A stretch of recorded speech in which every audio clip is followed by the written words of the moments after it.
성공해서 영적으로 망하게 될 수 있다라는 제목으로 우리 본문의 말씀 중심으로 하나님의 은혜 나누기 원합니다. 자, 오늘 본문에 대한 이해를 돕기 위해서 앞의 내용을 간략하게 정리하겠습니다. 여러분, 단지파가 가나안 땅에서 하나님께 제비 뽑아 얻은 분배받은 땅이 있었죠. 그 땅이 어디였습니까? 베냐민 지파, 에브라임 지파 왼쪽에 있는 해안가의 그 땅이었습니다. 자, 그런데 그 땅은 이제 블레셋 족속, 그 블레셋 족속이 밑에서 막 치고 올라오면서 그 블레셋의 침략, 그들의 압박으로 인해서 그 땅을 차지하기는커녕 그 땅에서 버티면서 사는 것조차도 너무나 고달팠습니다. 그래서 단지파는 자신들의 평안과 어떤 생존을 위해서 또 다른 출구를 찾아야 할 필요를 느꼈어요. 그래서 그들은 하나님께서 그들에게 주신 제비 뽑아 얻은 그 땅을 떠나 새로운 땅으로 나아가기로 결단합니다. 자, 이게 사실 하나님께서 그들에게 주신 그 땅이라면 그 땅을 믿음으로 차지해야 되는 건데 그렇게 하지 못하고, 그죠? 다른 땅을 찾기 시작했던 거예요. 자, 그러면서 정탐꾼 5명을 가나안 북쪽 지방으로 그렇게 보내는데요. 자, 그래서 단자손의 정탐이 가나안 북쪽 지역으로 가다가 에브라임 산지에서 누구의 집에 이르렀다고요? 미가의 집. 그죠? 그러다가 거기서 미가의 집에서 그 레위인인데 제사장의 자격이 없는 레위 청년이 제사장 역할을 하면서 우상과 신상들에게 그렇게 절하고 제사하면서 예배하는 그 제사장을 만나게 되죠. 그리고 거짓 신탁, 거짓 여호와의 신탁을 얻어서 자신감을 얻어가지고 위쪽 지방으로 정탐하다가 발견한 땅이 이름이 뭐예요? 라이스.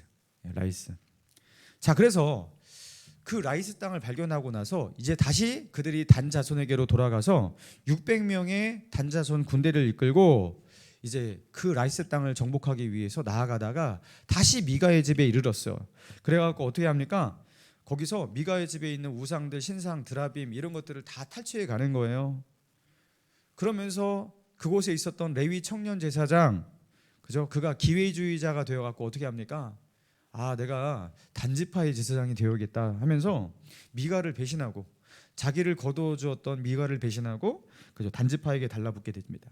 그리고 단지파도 마찬가지예요. 단지파의 정탐꾼이 그렇게 정탐을 하러 이렇게 먼 길을 떠날 때 자신들을 이렇게 좀 도와주었던, 유숙하게 해주었던 그 미가의 집을 배신하고 그 집을 탈취하잖아요. 그들의 집에 있는 순상 이런 것들을 훔쳐가고. 자, 그러니까 신의도 없고 의리도 없는, 그죠? 다 기회주의자예요. 예. 힘만 있으면 그냥 뭐 가져도 되고 서로 간에 뭐 의리도 없고 신의도 없는 그런 모습을 보여주게 됩니다. 자, 그리고 이 단자손, 단지파 사람들이 하나님이 그들에게 주신 그 기업의 땅을 포기하고 자신들이 보기에 좋은 그 땅을 찾아서 하나님께서 그들에게 허락하지도 않은 땅, 주시지도 않은 땅, 그죠? 그 땅을 찾아 나섰는데 여러분, 그 땅이 어디인지 일단 알 필요가 있죠. 자, 지도 한번 보겠습니다. 지도 보니까 자, 밑에 보면은 에브라임과 베냐민 지파 왼쪽에 단, 저기가 원래 그들에게 준 9지파 반, 요단 서편 9지파 반에게 제비 뽑아 얻은 그 땅이 바로 저 땅이에요. 서쪽 블레셋 위에 있는 단. 자, 그런데 그들이, 그죠? 다른 땅은 다른 지파들이 다 차지하고 있으니까 북쪽으로 올라가게 되는데 라이스 땅이 어디냐면, 자, 납달리와 므낫세 사이에 단이 있죠. 자, 그런데 저게 실제로는 저렇게 작진 않았을 것 같아요. 더 많았을 것 같아요. 근데 이제 지도마다 요 지역의 경계선을 되게 다르게 표시를 하는데 여기서는 좀 작게 표시한 겁니다. 보다 위쪽이라고 생각하면, 납달리 위 므낫세 위쪽이라고 생각해도 됩니다. 그래서 그 북쪽 땅을 단이 차지하면서 그 땅을 정복하게 된 거예요. 자, 이제 이런 맥락 속에서 오늘 본문이 그 단지파의 이러한 모습을 어떠한 해석으로, 어떠한 뉘앙스로 묘사하는지를 우리가 주목할 필요가 있다라는 거예요. 이걸 되게 잘하는 일로 묘사하고 있는지 아니면 이걸 어떻게 묘사하고 있는지 잘 봐야 한다라는 거예요. 자, 먼저 오늘 본문 27절을 같이 읽도록 합니다. 27절 시작. 단자손이 미가가 만든 것과 그 제사장을 취하여 라이스에 이르러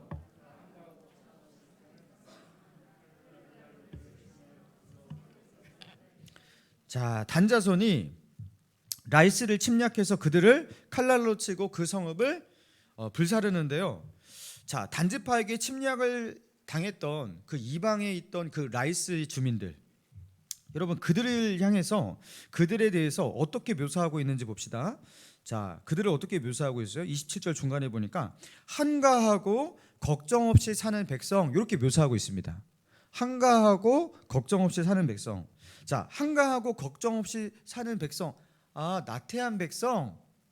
나태 빠져가지고 그래가지고 이런 꼴을 당했구나. 이런 느낌이 아니에요. 이런 느낌이 아니에요. 자, 이거는 한가하고 걱정 없이 사는 백성이란 이 뉘앙스가 뭐냐면 그들은 욕심 없이, 그죠? 선량하고 평화롭게 지내는 자들이었다라는 거예요.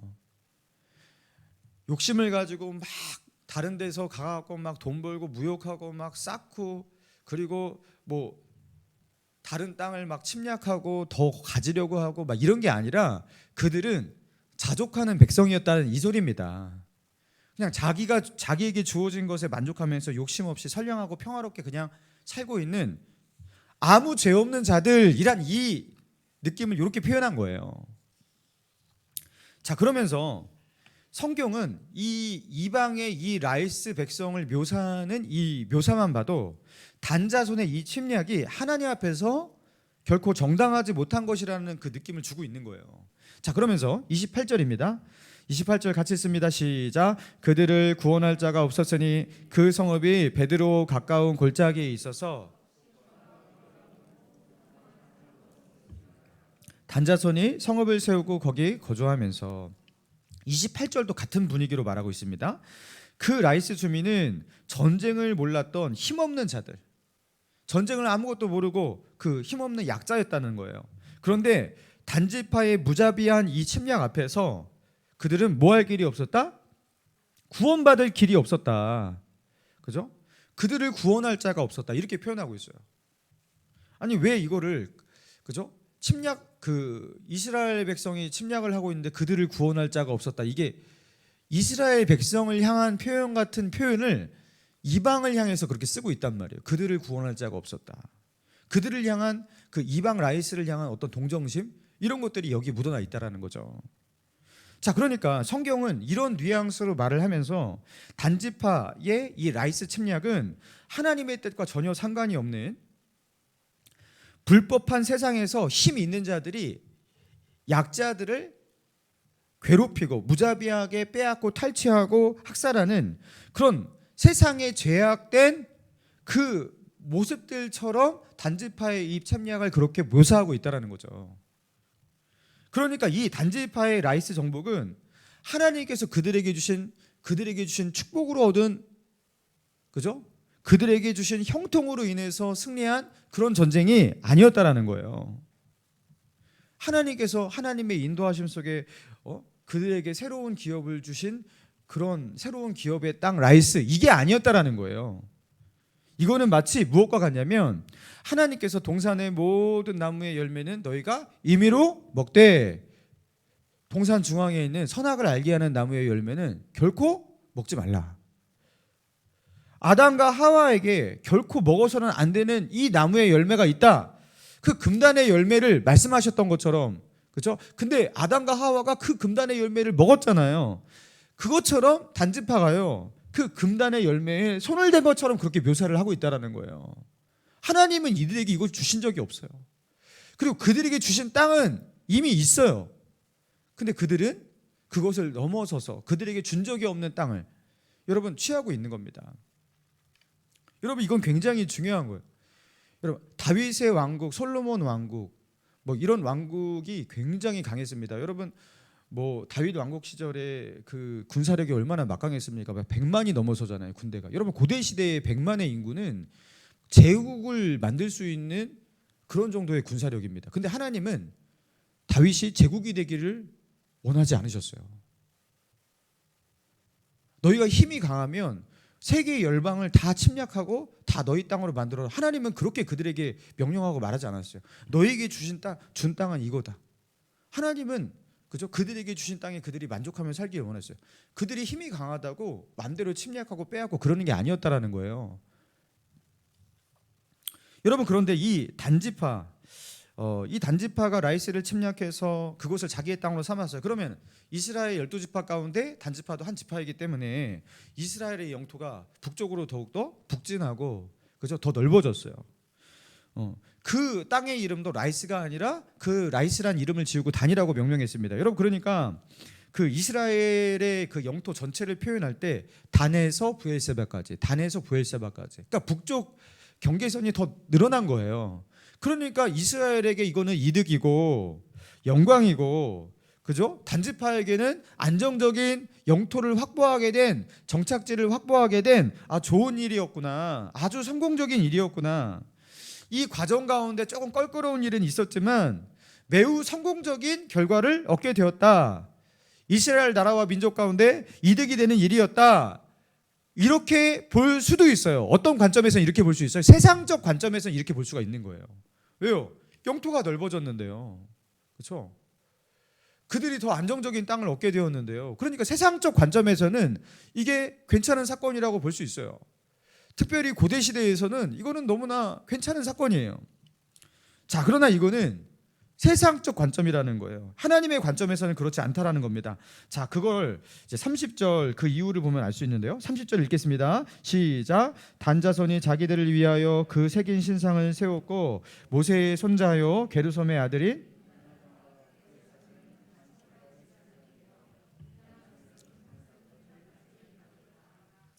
단자손은 그곳에서 뭐 했다고 나옵니까? 자신들이 미가의 집에서 탈취해서 가져온 그 새긴 신상을 그저 라이스 땅에다가 거기다가 이제 딱 세워놓고 본격적으로 어떻게 했다라는 거예요.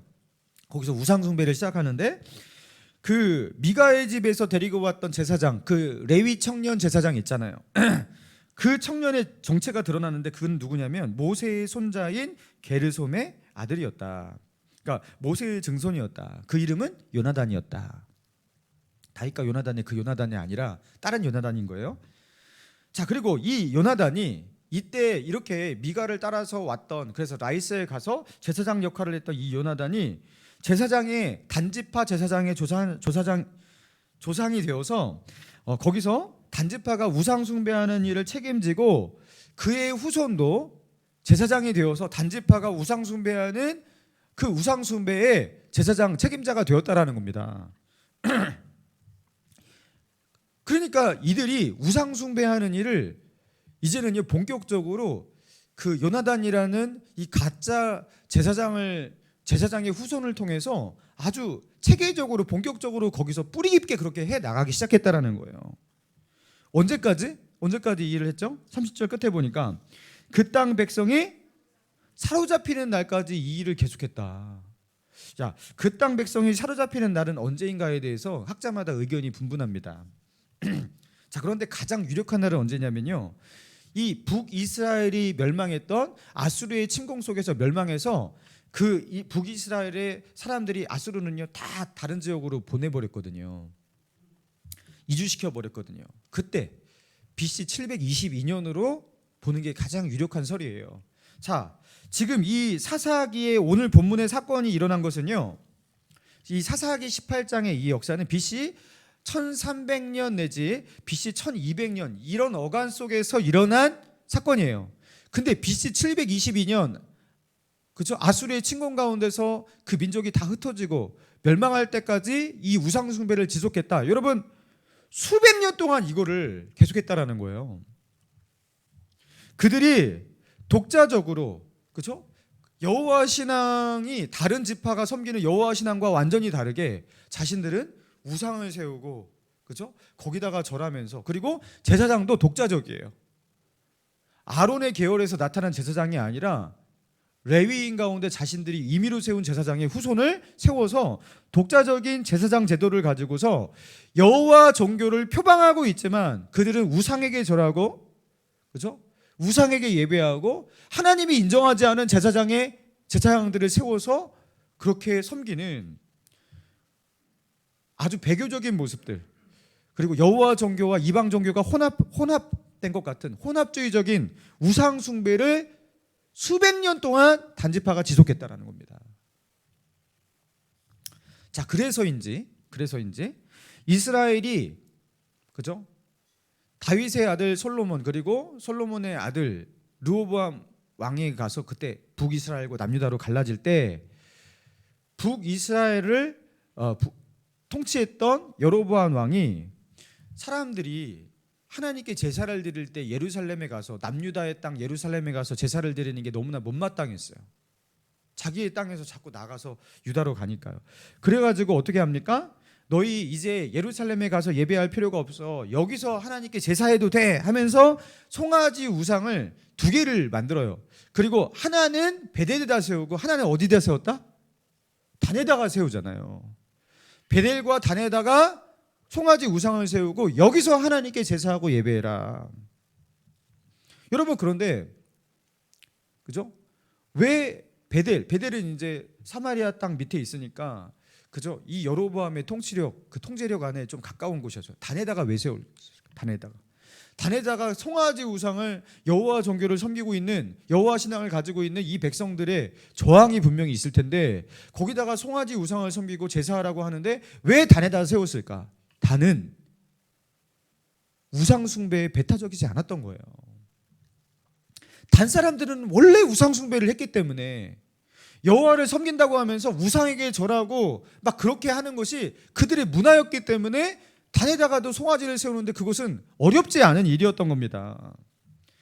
그러니까 단지파는요 우상 숭배가 보편적으로 퍼져버린 여호와 종교의 정체성 그것이 심각할 정도로 손상되고 그죠? 그 여호와 신앙을 잃어버린 그런 문제를 만들어낸 그 문제의 지파가 되는 겁니다. 자 그러면서 31절을 같이 한번 읽어볼까요? 31절 시작. 하나님의 집이 실로에 있을 동안에 자 하나님의 집은 그 당시에 어디에 있었다고요? 실로. 그 당시에 하나님을 예배하는 곳은 실로였습니다. 아직 그죠? 솔로몬에 의해서 성전이 세워지기 전이었기 때문에 그 당시까지만 해도 장막 성전이었단 말이에요. 이스라엘이 광야에서 장막을 만들고 거기서 하나님을 섬겼잖아요. 그 장막 성전이 실로에 그대로 있었단 말이에요. 그래서 하나님의 집, 하나님을 섬기고 하나님께 제사하는 곳은 실로예요. 근데 단지파는 자신들이 하나님께 제사하는 곳을 따로 만들어 놓고 따로 제사장을 세워서 제사를 드리는 그들만의 종교를 만들어냈다라는 겁니다. 되게 무섭죠. 단지파가 이렇게 했어요. 자, 그래서 이 단지파의 결말이 무엇입니까? 여러분 단지파는 나중에 어떻게 되었을까요? 단지파는 이스라엘 역사에서 서서히 사라지기 시작합니다. 역대 상하의 역사를 보면 단지파에서는 단 한 명의 인물도 나오지 않아요. 단지파에서는 어떠한 인물도 다루지 않아요. 단지파는 이스라엘 역사에서 배제되기 시작한 거예요. 자, 그리고 결정적으로 신약의 요한계시록에 가면 요한계시록 7장에 옛날에도 제가 이 말씀을 드린 적이 있었죠. 사도 요한이 환상 중에서 하나님의 인침을 받은 자, 그렇죠? 하나님의 백성에게 인치기까지 너희는 이 땅 가운데 이 땅을 해하지 말라 하면서 하나님의 백성에게 천사가 인을 치는데 그 인친 자의 숫자가 14만 4천이었잖아요. 그리고 그 14만 4천이 유다 지파에서 1만 2천, 르벤에서 1만 2천, 갓 지파에서 1만 2천 이런 식으로 아셀, 납달리, 므낫세, 시므온, 레위, 이사갈, 스불론, 요셉은 이제 에브라임을 말하는 거예요. 그리고 베냐민 이렇게 12지파라고 하면서 12지파를 언급하는데 12지파구나 하면서 넘어가다가 보니까 단지파가 안 보입니다. 단지파가 제외되어 있는데 어떻게 12지파가 되지? 옛날에는 12지파를 말을 할 때 레위지파를 뺐었습니다. 레위지파는 하나님 여호와 하나님을 기업으로 삼고 있는 지파이기 때문에 그들은 이 땅에서 기업이 필요 없다 해갖고 레위를 뺐단 말이에요. 근데 여기에다가 레위를 집어넣고 단지파를 빼버려요. 그러니까 레위는 항상 기업의 분배에서 빠져있는 지파예요. 근데 레위를 의도적으로 넣고 단지파를 빼버려요. 이게 실수일까요? 요한이 환상 중에서 그 환상을 보는데 이게 실수로 잘못된 환상이 보였을까요? 아니면 요한이 이걸 잘못 기록했을까요? 그렇지 않다라는 거예요. 단지파는 이스라엘 역사 가운데 이미 구약 시대부터 서서히 없어지기 시작했어요. 그리고 신약 시대에 와서 하나님께서 구약의 교회를 대표하는 게 이스라엘의 12지파잖아요. 12지파를 말을 할 때 지금 단지파를 빼버리고 계세요. 뭘 말하는 겁니까? 단지파는 하나님이 택한 구약의 교회 공동체에서 아웃. 아웃당한 겁니다. 누구처럼요? 예수님의 12제자 중에서 한 명이었던 가룟 유다처럼. 가룟 유다는 예수님을 배반하고 팔아 넘기고 그리고 자살해서 죽죠. 그리고 예수님의 12사도로 세워져야 될 사람인데 거기서 아웃당합니다. 그리고 그 자리에 누가 들어가요? ματ디아가 들어갑니다.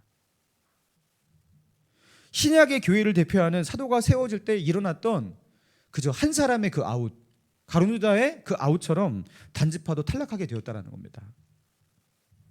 사랑하는 성도 여러분, 오늘 이 본문의 말씀을 통해서 하나님은 우리에게 무엇을 깨닫게 하십니까? 무엇을 말씀하고 있습니까? 이 단지파의 5명의 정탐을 보냈는데, 그죠? 그리고 단지파가 라이스를 정복하고 새로운 땅에 안정적으로 정착을 하게 되었어요.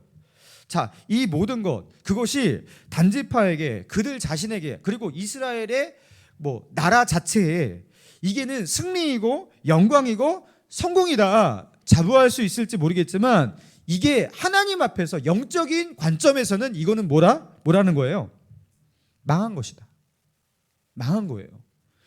단지파는 그들이 계획했던 것, 그들이 소망했던 것, 그 모든 것을 다 성공했어요. 근데 성공했기 때문에 그들은 망했다라고 말씀하고 있는 거예요. 만약에 단지파가 라이스라는 그 평화롭고 좋은 땅을 발견하는 것에 실패했더라면, 그리고 라이스를 침략하는 침략 전쟁에서 성공하지 못하고 실패했더라면, 그래서 그들이 결국에 땅을 얻지 못하고 방황하게 되었더라면, 차라리 그곳에서 그들이 절망하게 되었더라면 그들은 여호와를 다시 찾을 수 있는 기회가 있었을 거예요. 최소한 북쪽 이스라엘과 멀리 떨어진 그 북쪽 땅으로만 가지 않아도 그들은 대놓고 우상 숭배를 하지 못했을 겁니다. 왜요? 주위에 있는 다른 지파들의 눈치가 보여서라도 우상 숭배를 대놓고 하지 못했을 겁니다. 자기만 나 홀로, 그죠? 가짜 제사장을 세워놓고 이 제사장이 제사를 드리게 하는 독자적인 제사장 제도, 이런 것 하지 못했을 겁니다. 그런 이교적 행위, 대놓고 우상 앞에 절하고 하지 못했을 겁니다. 그런데 그들은 북쪽으로의 진출이 성공했어요. 그리고 그 이주와 정착 모든 것이 성공했어요. 그리고 그 성공이 그들에게 최악의 결과를 가져오게 만드는데 그들은 하나님을 잃어버렸습니다. 육적으로, 세상적으로 그들은 성공했을지 모르겠지만, 그래서 오히려 완전히 망하게 된 대표적인 케이스가 바로 단지파라는 겁니다. 차라리 실패했으면 좋았을 것을, 성공해서 망하게 된 거예요. 여러분, 19년 동안 그 경마 도박에 빠졌던 한 50대의 남성, 한 신문사와의 인터뷰 가운데서 이 남성이 이제 인터뷰를 해서 어떻게 하다가 경마 도박에 빠졌고 어떻게 하다가 나는 이 지경까지 왔냐에 대해서 말을 하는데, 그분이 이렇게 말을 해요. 자기는 가지고 있던 현금 5억 원을 경마 도박으로 다 날렸고, 그리고 가지고 있던 집도 날렸고, 모든 것을 다 날려서 빈털터리인데 지금도 경마를 끊지 못하고 있다. 어느 날에는 경마에 미쳐서 아내의 생일 날인 줄도 모르고 경마장에 있었고, 그리고 많은 돈을 잃고 술 취해서 집에 들어갔는데 아이들은 막 울고 있고, 그리고 아내는 그날로 집을 나갔다고 합니다. 경마에 미친 이 도박에 미친 이 사람은, 그죠? 2번 이혼을 당했고요. 그리고 자살 시도를 2번이나 하게 됩니다. 인생이 완전히 파탄났어요. 자, 어떻게 하다가 이 경마 도박에 빠지게 되었습니까? 하는데 이분이 이렇게 말을 했습니다. 1990년도에 한 친한 선배의 권유로 경마장을 처음으로 찾게 되었다고 합니다. 첫 경주에서 5,000원, 재미로 5,000원 정도 할 수 있을 거 아니에요, 그죠? 5,000원을 베팅을 했는데 첫 베팅에 5,000원을 가지고 65만 원을 땄대요. 그리고 신이 나서 다음에는 10,000원을 베팅했는데 40만 원을 땄다고 합니다. 아니, 어떻게 이렇게 나는 이걸 잘하지? 하면서 곧 이어서 10만 원을 걸었는데 60만 원을 또 땄대요. 총 몇만 원 딴 거예요, 그날? 약 150만 원을 땄어요, 하루 만에. 여러분 5천 원 들고 가갖고 150만 원을 딴대요. 그러면 내일 경마장 도장 경마장 가고 싶으시죠, 여러분도? 그런데 이분이 그날을 회고하면서 이렇게 말하더라는 겁니다. 그때 그렇게 쉽게 돈을 따지 않았더라면 아마도 저는 경마에 빠지지 않았을 것입니다. 지금 생각해 보니 나는 운이 좋았던 게 아니라 지지리도 운이 없었던 사람이었습니다. 그때 돈을 따지 않았더라면, 그때 그렇게 내가 조금만 돈 걸고 베팅하는 것이 맞지 않고 그냥 안 되었더라면, 아유 이거 뭐하러 해 하고 그거 안 했을 텐데, 그날 하는 것마다 잘 되는 거예요. 아니 처음 경마장에 왔는데 어떻게 그냥 하는 것마다 이렇게 베팅이 잘 되냐고요. 그때 너무나 잘 되었기 때문에, 너무나 기분이 좋았기 때문에, 그때 좋은 일이 막 일어났기 때문에, 너무나 잘 풀리고 성공했기 때문에, 그래서 나는 이렇게 망하게 되었다, 이렇게 말하고 있다라는 거예요. 여러분 단지파가 그랬던 겁니다. 그때 라이스라는 좋은 땅을 찾지 못했더라면, 그때 그 라이스 침략 전쟁이 성공하지 못했더라면, 그런데 그때 너무나 잘 돼서, 그때 성공해서, 그래서 단지파는요 영적으로는 완전히 망하게 되었어요. 여러분 뭘 말하는 겁니까? 우리에게 일어난 야 잘됐다, 좋은 일 일어났다, 야 이거 너무나 축복받았다. 여러분 그 잘 되는 게 아닐 수 있다라는 거예요. 성공하는 게 그게 성공이 아닐 수가 있다라는 거예요. 반대로 잘못되었어요. 나쁜 일이 생겼어요. 지금 너무나 힘들어지고 뭐 망할 지경이에요. 근데 그게 망하는 게 아니라 하나님이 주시는 긍휼과 은혜고, 그렇죠? 우리를 지키시는 하나님의 손길일 수가 있다라는 거예요. 할렐루야. 여러분 이거를요 해석할 수 있는 힘이 우리에게 있어야 되는 거예요. 한 번은 전에 어떤 교회에서 제가 사역을 할 때, 저는 이제 교육부도 사역을 하고 있었는데 한 집사님께서 찾아오셔가지고 자기 아들에 대한 기도 부탁이 있다고 하면서 저를 찾아왔습니다. 제가 담당하는 아이가 아니었어요. 고3 수험생을 둔 그 어머니 집사님이셨는데, 이분이 가만히 지켜보니까 우리 강 목사님께서, 이제 제가 이제 부목사로 있으니까요, 강 목사님께서 기도도 열심히 하시고 영성이 있어 보인다고, 목사님이 기도가 세 보이니까 기도 부탁을 하러 온 거라고, 자기는 아무한테나 기도 부탁을 하지 않는다고 이러더라고요. 그러면서 뭔 말을 하려고 하시길래 이렇게 하나, 무슨 기도 부탁이냐면 자기 아들이 공부를 좀 하는데 이번에 서울대 수시 원서를 넣는다라는 거예요. 근데 이 서울대학교 수시에 꼭 합격할 수 있게 해달라고 기도를 부탁하는 거예요. 뭐 해줄 수 있죠, 그렇죠? 붙으면 또 감사하죠. 근데 하는 말씀이 자기 아들은 아직 신앙생활을 제대로 하지 않는데요.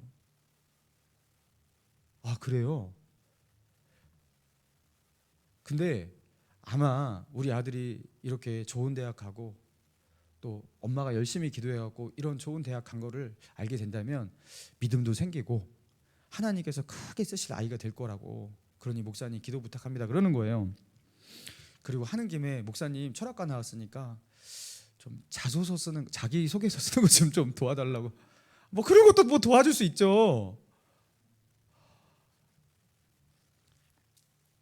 근데 이분이 이 그 부탁한다는 말을 한 번 하는 게 아니라 여러 번, 목사님 꼭 좀 부탁합니다, 서울대학교 붙을 수 있도록 꼭 좀 부탁합니다, 저희 손을 꼭 붙잡고. 그 말을 듣는데 제가 너무 안타까웠어요. 이 아들은 지금 신앙생활을 하고 있지 않아요. 근데 서울대학교 합격을 부탁하는 이 기도 제목이 어떻게 이 앞에 있을까? 이 아들의 영혼을 위한 기도 제목이 좀 앞에 있고 그게 좀 뒤에 있기만 해도 제가 이해를 할 텐데 어떻게 그게 앞에 있을까?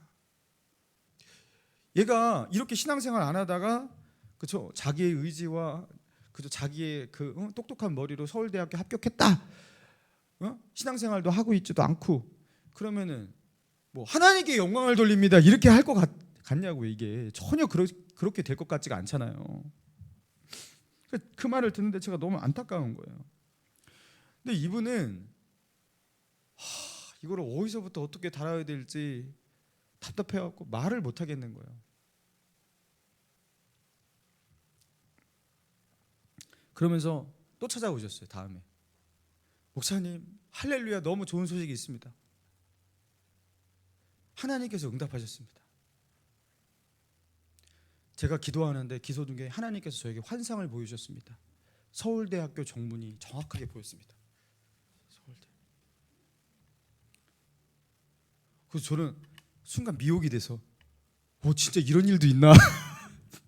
이렇게 세속적 욕망으로 가득한 이 기도도 하나님께서 받으시고 진짜 환상도 보여주시고 진짜 이 아들 서울대 붙게 만드시나? 야, 진짜 이런 일도 있나? 하나님 안 그럴 것 같은데 이렇게 진짜 응답하시나 싶을 정도로, 목사도 미혹될 정도로 막 너무나 기쁨에 넘쳐서 환상을 봤다라는 거예요. 제가 그때부터 어떻게 기도했는지 아십니까? 주님, 저는 아무리 생각해도 저게 하나님이 주신 환상이라고 저는 생각이 되지 않습니다. 저 아들 저렇게 해서 잘 되면 저 아들 끝장납니다. 끝장납니다. 주님이 아시잖아요. 주님의 처단을 부탁드립니다 하면서 이제 속으로는 모든 스카이 다 떨어지게 하시고 완전히 겸손해져서 주님만 바라보게 하시고 신앙부터 제대로 잡고 재수하면서 그렇게 가게 하시고 뭐 제 기도대로 안 될지라도 하나님 그 영혼부터 주님 구원해 주십시오. 속으로는 저는 이렇게 기도하면서 목사님 기도하고 있죠? 막 이러면서 몇 개 할 때 그럼요 이렇게 하면서 막 하면서 저 아들을 내가 저 사탄의 손에서 구원해야지 하면서. 여러분 그렇게 했어요. 여러분 그런데 어떻게 되는지 아십니까? 다 떨어졌습니다. 다 떨어졌습니다. 하나님이 사랑하셨던 거죠. 여러분 그러니까 또 이 설교를 듣고 또 오해하지 마시기 바랍니다.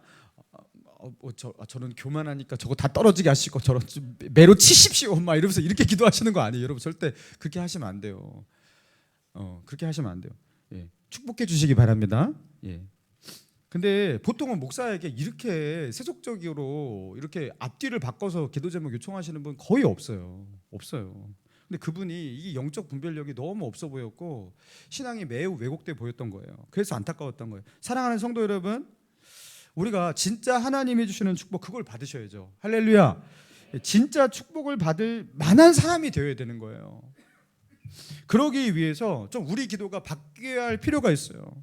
여러분 주여 내게 이 문제를 당장 해결해 주십시오. 내가 원하는 것을 꼭 얻고 내가 이거 성공할 수 있게 해주세요. 여러분 이렇게만 기도하지 마시고 우리의 기도가 이렇게 해보면 좋을 것 같아요. 주여 이 문제 앞에서 내가 하나님 앞에 정직하고 진실하게 내가 이 문제를 극복할 수 있게 도와주세요. 하나님 내가 유혹당하지 않고 믿음의 정도를 걸어갈 수 있는 그런 용기와 힘을 내게 주세요. 주님이 보실 때 내가 꼭 걸어가야 될 그 순종의 길, 내가 그것을 건너뛰거나 생략하거나 무서워서 피해서 돌아가지 않고 하나님 믿음으로 정면 돌파할 수 있는 그런 힘을 나에게 주옵소서. 여러분 이렇게 기도한다면 여러분 이 기도가 얼마나 나 기도하면서도 힘이 느껴지지 않습니까? 이상하게 이 기도는 응답될 것 같다. 여러분 기도를 할 때 올바른 기도를 하잖아요. 힘이 나요. 이거는 성령께서 기뻐하신다. 그래서 주시옵소서 아멘 하면서 막 이렇게 막 힘이 난단 말이에요. 근데 이게요 하나님이 지지하지 않는 기도를 할 때는 속으로 막 말려 들어가요. 막 기도하면서 막 힘이 없고 그러니까 막 기도 좀 해줘 막 부탁하는 거예요. 뭔가 이게 안 들어질 것 같은 거예요. 여러분 그런 기도는 본인이 이미 알고 있는 거예요. 이게 하나님이 기뻐하지 않는다라는 걸. 그렇죠? 근데도 막 안 되는 기도도 어떻게든지 해내는 거예요. 하면서 하나님을 설득해 보려고. 그죠? 주님 절대로 내 앞에서는 골리앗을 만나지 않게 해주세요. 여러분 이것도 기도긴 합니다. 그러나 여러분 이렇게 기도해 본다면 얼마나 좋을까요? 주님 골리앗을 피할 수 없다면 골리앗을 이길 수 있는 힘을 주시옵소서. 언젠가 만나게 될 골리앗, 언젠가 부딪혀야 할 골리앗이라면 그 골리앗을 넘어설 수 있고 골리앗을 이길 수 있는 힘을 나에게 허락하여 주옵소서. 그런 믿음 나에게도 좀 주시옵소서. 여러분 이렇게 기도해 보라는 거예요. 여러분 믿음으로 승부할 수 있도록 나를 도와달라고. 여러분 그렇게 기도해 보세요. 여러분 이게 믿음의 전진이고요. 믿음의 정복이에요. 이게 하나님의 나라예요. 이게 그리고 하나님의 나라를 구하는 자에게, 먼저 그의 나라를 구하는 자에게 하나님은 어떻게 하신다? 이 모든 것을 너에게 더하신다. 믿음으로 싸우는 자, 여러분 그 사람에게 다른 것까지 하나님께서 주시는 거예요.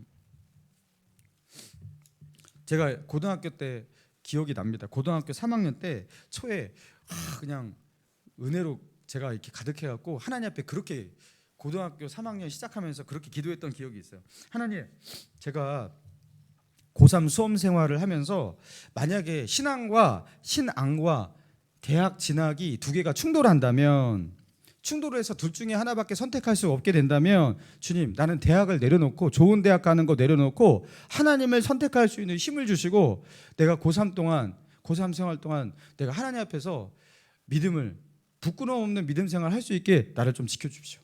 막 그렇게 기도를 했어요. 담대하게. 되게 멋지죠. 고3인데. 그러면서 그렇게 각오하고 믿음으로 내가 이것을 넘어서 보리라, 막 그렇게 하면서 고3 수험 생활을 그렇게 시작했는데요. 처음에 그 각오, 결단, 여러분 막 무너지기 시작하더라고요. 막 무너지기 시작해요. 막 공부하니까 공부하는 만큼 막 성적이 오르는데 막 대학이 막 바뀌는 거예요. 그러니까 막 무너져요. 유혹이 다녀요. 여러분 우리가 결단하고 각오해도요, 이게 무너지기 쉽단 말이에요. 처음에 이 목감신일교회 분립개척 시작할 때 주님 앞에 저는 진지하게 그렇게 기도했습니다. 주님, 만약에 이 강대성 목사가 납작 엎드려서 기도하고 하나님 의지하고 겸손하게 진짜 하나님 붙잡고, 여러분 그렇게 하나님 의지하지 않는데도 만약에 이 교회가 잘 되고 부흥하고 막 성도들이 모이고 막 그렇게 한다면 교회는 어떻게 될지 모르겠지만 강 목사는 망하게 되는 거 아닙니까? 그러면 안 됩니다. 주님, 제가 절실하게 하나님을 의지하고 기도하고 이렇게 하지 않는데 만약에 그렇게 결과적으로는 좋은 일이 생긴다면, 주님, 저는 영적으로 너무나 둔하고 교만한 인간이니까 그런 제가 어떻게 하나님을 의지하고 그런 상황 가운데도 절박하게 기도하고 제가 어떻게 저는 그런 사람이 아닙니다. 주님, 그러니까 그때에는 제가 가지고 있는 믿음에 맞게, 기도 생활 맞게, 하나님을 의지하는 수준에 맞게 결과를 정확하게 피드백을 해주셔서 제가 자만하지도 않고 교만하지도 않고 오판하지도 않고 착각하지도 않도록 주님, 저를 그렇게 다뤄주십시오.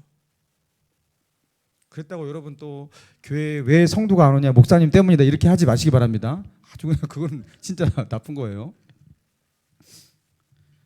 여러분 그렇게 기도했어요. 하나님 좀 그렇게 해주십시오. 저는 연약합니다. 사랑하는 성도 여러분, 육적인 축복, 그 세상의 축복이 영적인 축복을 앞서는 것, 그거 절대로 좋은 일 아니에요.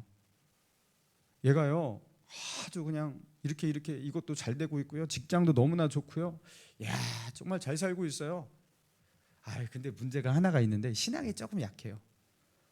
그게 진짜로 안 좋은 일입니다. 그게 진짜로 안 좋은 일입니다. 왜냐하면 그 사람은요, 하나님 섬기지 않아도 이 땅에서 그렇게 잘 되고 이 세상에 축복 받는데 못하러 하나님께 가겠어요. 그죠? 하나님 못하러 의지하겠어요. 그러나 영적인 축복과 은혜들이 세상의 축복을 앞서고 있는 분들이 있어요. 참 신앙이 좋고 진짜 겸손하게 철저하게 하나님 의지하고 하나님의 나라를 구하는 정말로 진실한 그리스도인인데 이상하게 삶 속에서 참 힘들고 어려워요. 풍요롭지 못해요. 여러분 기뻐하고 즐거워하시기 바랍니다. 가장 안전한 상태입니다. 안전한 상태입니다. 하나님 의지하고 바라보잖아요. 가장 안전한 상태입니다. 이스라엘 백성이 광야에 있을 때 가장 안전했습니다. 가나안 땅에 들어가서 정착할 때 그들은 사사기에 타락이 일어났던 거죠. 가장 안전한 거예요. 욥기 23장 10절에 그 유명한 말씀이 있죠. 그러나 내가 가는 길은 그가 아시나니 그가 나를 단련하신 후에는 내가 순금같이 되어 나오리라. 그 욥의 유명한 고백이에요. 자, 그런데 그 뒤에 말씀, 자, 욥기 23장 11절에서 욥이 이렇게 고백해요. 내 발이 그의 걸음을 바로 따랐으며 내가 그의 길을 지켜 치우치지 아니하였고 내가 그의 입술의 명령을 어기지 아니하고 정한 음식보다 그의 입의 말씀을 귀히 여겼도다.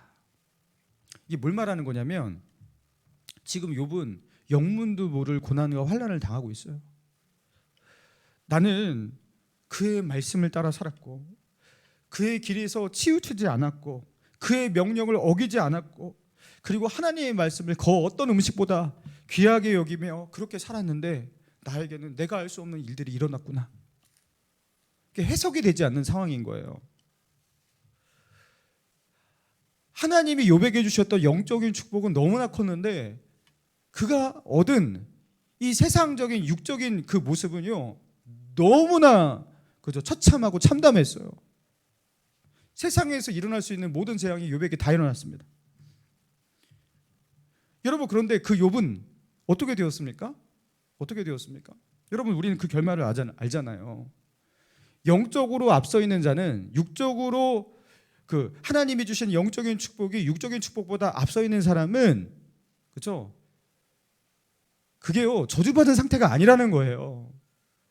가장 중요한 것은 영적인 겁니다. 영적인 겁니다. 여러분, 우리 앞에 있는 모든 문제가 다 해결되지 않아도 됩니다. 우리 앞에 있는 모든 그 결핍들 이런 것들이 다 채워지고 다 풍요롭지 않아도 됩니다. 여러분, 내가 앞에 있는 모든 세상의 문제들이 다 해결되지 않아도 됩니다. 그것이 해결되면 또 다른 문제가 나타날 거예요. 그러나 우리가 가장 중요하게 다뤄야 될 것, 꼭 해결해야 될 것이 있죠. 그것이 무엇입니까? 하나님께서 주신 이 순간, 그 문제를 앞에 두고서 내가 지켜내야 될 나의 믿음, 지금이 아니면 할 수가 없는 지금 이 시간 이 자리에서 해야 되는 그 순종, 지금이 아니면 지나가 버려서 하나님께 드릴 수 없는 이 자리에서, 이 잿더미 속에서, 이 고난의 자리에서, 이 시련 속에서만 드릴 수 있는 하나님을 향한 예배, 여러분, 그거는요 지금 이 시간 꼭 해야 될 거예요. 여러분, 지금 순종하시기 바랍니다. 지금 여기서 그 자리에서 하나님을 예배하시기 바랍니다. 여러분, 그 시간은, 그 예배할 수 있는 그 기회는 다 지나가 버려요. 지나가 버려요. 여러분, 그 영적인 축복이 여러분 우리에게 더 절실하고 더 중요한 거예요. 여러분, 진짜 하나님의 축복과 은혜를 간구하시고 그 속에서 살아갈 수 있는 저와 여러분 되시기를 주님의 이름으로 축원합니다. 우리 찬양하며 나아갑니다. 예수는 내 힘이요 나의 기쁨 내 찬송아. 우리 찬양하시겠습니다.